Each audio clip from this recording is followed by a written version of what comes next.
Hi Autophiles, Subhash here. So remember 2018, we were in Genting shooting the XC40, the first ever XC40 in Malaysia.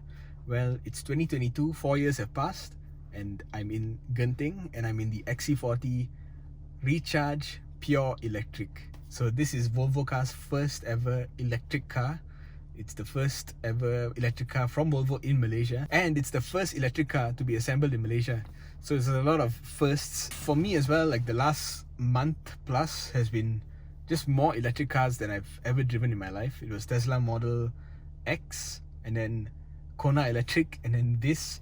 Well, we're quite familiar with the XC40. I've done the plug-in hybrid and the petrol version. On the whole, this car is actually very familiar. So you still get the nice Napa leather with the Alcantara, and it's adjustable thigh support, lots of power adjustments on the side for both driver and passenger, and you still get the nice aluminum dotted pattern over here. You still get Harman Kardon, all familiar elements.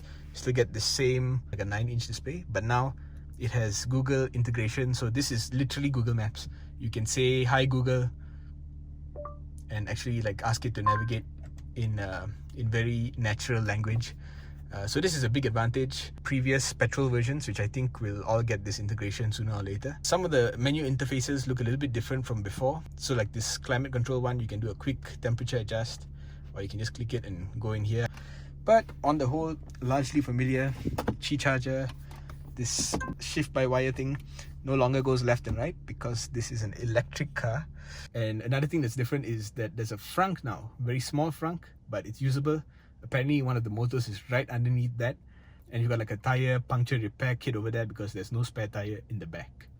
Amazingly, unlike the plug-in hybrid version, you still get the removable bin. So this is more like the petrol version, and it's because the batteries are now mostly underneath the floor. And just like the petrol version, if you step around the back and you open the boot, you also find the split folding floor, just like in the petrol version.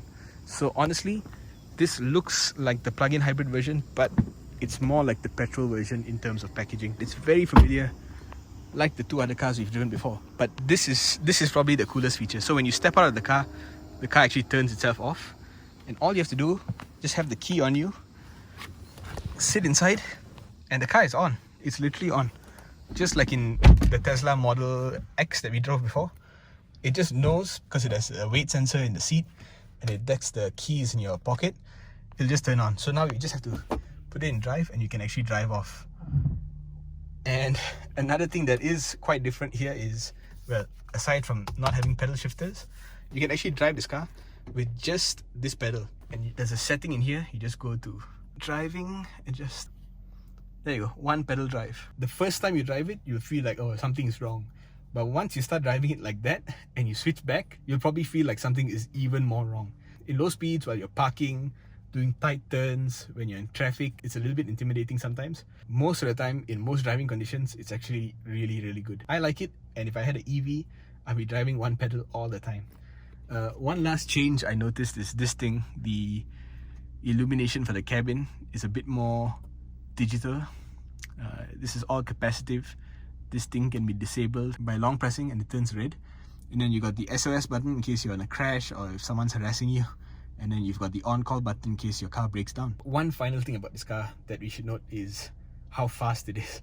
I didn't realize this. I was the first of the two drivers to go in, and you know, there's a small gap in front, and I was like, let me just try and close the gap. And I put like 70% accelerator, because that's what you do in a turbocharged car. You know, you give it a little bit of, you give it a little bit of gas and it slowly ramps up, and then you can ease off. It's all very natural. No, I gave this like 70% and the thing just flew. It went from like 50 to 100 in like that. My heart was beating so hard for like a whole 1 minute after that. I didn't realize how fast it was, and the performance is quite sustained. So we've been driving all morning from 10 o'clock and we've gone all around the place. We've gone Janda Bail, we're now up Genting, and we still have 44%. Now that may sound like a little bit scary, but because Google is so integrated into this car, you can actually put your destination and it'll tell you how much percent you have. So 33% when we reach, and just now you saw like a 5% return. So you can actually go to your destination, which is an hour away, and you can turn back and come back to this point, and Google estimates that you'll still have about 5% battery left. That's quite amazing. So we don't know the pricing yet, but Volvo Car Malaysia says they want to be very aggressive with electric cars. They want to have something like 75% of their entire sales in Malaysia to be electric cars, which means I think the pricing for this car is going to be very aggressive. They said every year they're going to launch a new electric car, starting this year, and they've got the C40, which is the coupe version of this, a bit more of a dedicated electric car. They said that'll come by the end of the year, so this year might be 2 electric cars, and then every year after that another electric car. We haven't seen this kind of commitment from any of the other premium brands, but one thing that's weird is Volvo's the only premium car manufacturer who's not working with any of the charging systems. They're not working on expanding the electric charging infrastructure in Malaysia. Mercedes is doing that with Jom Charge, Porsche is doing that with Shell, BMW is doing that with Charge EV. Volvo is like, you know what, it's not my problem, I'm just here to sell cars. And if they get the pricing right, I think the package is really incredible. A full charge gets you about 400 plus kilometers. Judging from today's drive, I think it's very, very, very usable. More than just for city driving. For a short trip out and back, you can actually preview if you can actually do the trip. And we haven't even stopped to charge the car today. So yeah, exciting stuff, man. XC40 Recharge Pure Electric. Work on the naming system, Volvo, because it's starting to not make sense anymore. We got B5s, we got Recharge T5s. It's just very confusing at this point. Okay, Autophiles signing out.